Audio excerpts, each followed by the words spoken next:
ಸ್ನೇಹಿತರೆ ನಮಸ್ಕಾರ. ಜೀವನದಲ್ಲಿ ಯಾರನ್ನ ನಂಬಬೇಕು ಎಂಬ ಪ್ರಶ್ನೆಗೆ ಕೃಷ್ಣನ ಸಂದೇಶವನ್ನು ಹೇಗೆ ಅರ್ಥ ಮಾಡಿಕೊಳ್ಳಬಹುದು ಎಂಬುದನ್ನು ನೋಡೋಣ. ಮೊದಲನೆಯದಾಗಿ ನಿಮ್ಮ ಆತ್ಮವನ್ನು ನಂಬಿ. ಕೃಷ್ಣನು ಹೇಳುತ್ತಾನೆ, ನಿಮ್ಮ ಒಳಗಿನ ಶಕ್ತಿ ಮತ್ತು ಆತ್ಮವನ್ನು ನಂಬಬೇಕು. ಉದಾಹರಣೆಗೆ, ನೀವು ಒಂದು ಹೊಸ ಕೆಲಸ ಅಥವಾ ಪ್ರಾಜೆಕ್ಟ್ಗೆ ಸೇರುತ್ತಿದ್ದೀರಿ. ಮೊದಲೆಲ್ಲ ಇದು ಕಷ್ಟವಾಗಬಹುದು, ಆದರೆ ನಿಮ್ಮ ಆತ್ಮಶಕ್ತಿ ನಿಮಗೆ ಧೈರ್ಯವನ್ನು ನೀಡುತ್ತದೆ ಮತ್ತು ಯಶಸ್ವಿಯಾಗಿ ಮುನ್ನಡೆಸುತ್ತದೆ.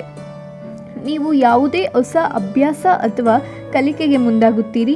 ಮೊದಲಿಗೆ ನೀವು ಕಿಂಚಿತ ಆತಂಕ ಪಡಬಹುದು, ಆದರೆ ನಿಮ್ಮ ಆತ್ಮಶಕ್ತಿಯನ್ನು ನಂಬಿದರೆ ನೀವು ಅದನ್ನು ನಿಭಾಯಿಸಬಹುದು ಮತ್ತು ಯಶಸ್ಸು ಸಾಧಿಸಬಹುದು. ಎರಡನೆಯದಾಗಿ, ಜ್ಞಾನವನ್ನು ಮೆಚ್ಚು. ನೀವು ಹೊಸ ವಿಷಯಗಳನ್ನು ಕಲಿಯುವ ಮೂಲಕ ಹೆಚ್ಚು ಶ್ರದ್ಧೆ ಮತ್ತು ನಂಬಿಕೆ ಪಡೆಯಬಹುದು. ಉದಾಹರಣೆಗೆ, ನೀವು ಪರೀಕ್ಷೆಗೆ ಉತ್ತಮ ಅಂಕಗಳನ್ನು ಗಳಿಸಲು ತಯಾರಿ ಮಾಡುತ್ತಿದ್ದೀರಿ. ಈ ಸಮಯದಲ್ಲಿ ನೀವು ಕಲಿತ ವಿಷಯಗಳನ್ನು ಹಾಗೂ ಈ ವಿಷಯವನ್ನು ಸಂಪೂರ್ಣವಾಗಿ ತಿಳಿಯುವುದರಿಂದ ನೀವು ಹೆಚ್ಚು ನಂಬಿಕೆ ಹೊಂದಿದ್ದೀರಿ.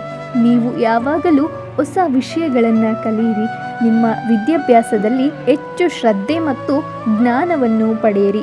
ಇದರಿಂದ ನಿಮ್ಮ ನಂಬಿಕೆ ಮತ್ತು ಸಾಮರ್ಥ್ಯವೂ ಹೆಚ್ಚುತ್ತದೆ. ಮೂರನೆಯದಾಗಿ, ಧರ್ಮವನ್ನು ಪಾಲಿಸು. ಧರ್ಮ ಮತ್ತು ನ್ಯಾಯವನ್ನು ಅನುಸರಿಸು. ಇದು ನೀವು ಉತ್ತಮ ನಂಬಿಕೆಯನ್ನು ಹೊಂದಲು ಸಹಾಯ ಮಾಡುತ್ತದೆ. ಉದಾಹರಣೆಗೆ, ನೀವು ನಿಮ್ಮ ಸ್ನೇಹಿತರಿಗೆ ಸಹಾಯ ಮಾಡುತ್ತಿದ್ದೀರಿ. ಇದು ನಿಮಗೆ ಸಂತೋಷವನ್ನು ಮತ್ತು ಶ್ರದ್ಧೆಯನ್ನು ತರಿಸುತ್ತದೆ. ನಿಮ್ಮ ಮನೆಯಲ್ಲಿಯೇ ಸಹಾಯ ಮಾಡುವ ಅಥವಾ ಇತರರಿಗೆ ಉತ್ತಮ ವರ್ತನೆ ತೋರಿಸುವ ಮೂಲಕ ನೀವು ಧರ್ಮವನ್ನು ಪಾಲಿಸುತ್ತೀರಿ. ಇದರಿಂದ ನಿಮ್ಮ ಜೀವನದಲ್ಲಿ ಸಂತೋಷ ಮತ್ತು ನಂಬಿಕೆ ಹೆಚ್ಚುತ್ತದೆ. ನಾಲ್ಕನೆಯದಾಗಿ, ಸಮತೋಲನವನ್ನು ಕಾಪಾಡು. ಜೀವನದಲ್ಲಿ ಸಮತೋಲನವನ್ನು ಕಾಪಾಡುವುದು ಮುಖ್ಯ. ಉದಾಹರಣೆಗೆ, ನೀವು ಓದುವ ಮತ್ತು ಅಭ್ಯಾಸ ಮಾಡುವ ನಡುವೆ ಸಮತೋಲನವನ್ನು ಹೊಂದಿದರೆ ನಿಮ್ಮ ಶ್ರದ್ಧೆ ಮತ್ತು ಶಕ್ತಿ ಬೆಳೆಸಬಹುದು. ನಿಮ್ಮ ಕೆಲಸ ಮತ್ತು ವಿಶ್ರಾಂತಿ ನಡುವಿನ ಸಮತೋಲನವನ್ನು ಕಾಯ್ದುಕೊಳ್ಳಿ. ಕೆಲಸ ಮಾಡುವಾಗ ನೀವು ಶ್ರದ್ಧೆ ಮತ್ತು ಶಕ್ತಿಯುಳ್ಳಿರುತ್ತೀರಿ ಮತ್ತು ವಿಶ್ರಾಂತಿ ತೆಗೆದುಕೊಂಡು ಪುನರಾವೃತ್ತದ ಭಾವನೆಯನ್ನು ಹೊಂದಿ. ಐದನೆಯದಾಗಿ, ಸ್ವಯಂ ನಂಬಿಕೆ. ನೀವು ಇತರರನ್ನು ಹೋಲಿಸುವ ಬದಲು ನಿಮ್ಮ ಶಕ್ತಿ ಮತ್ತು ಶ್ರದ್ಧೆ ಮೇಲೆ ನಂಬಿಕೆ ಇಡಿ. ನೀವು ಕಠಿಣ ಪರಿಶ್ರಮವನ್ನು ಮಾಡಿದರೆ ನೀವು ಯಶಸ್ಸು ಸಾಧಿಸಬಹುದು.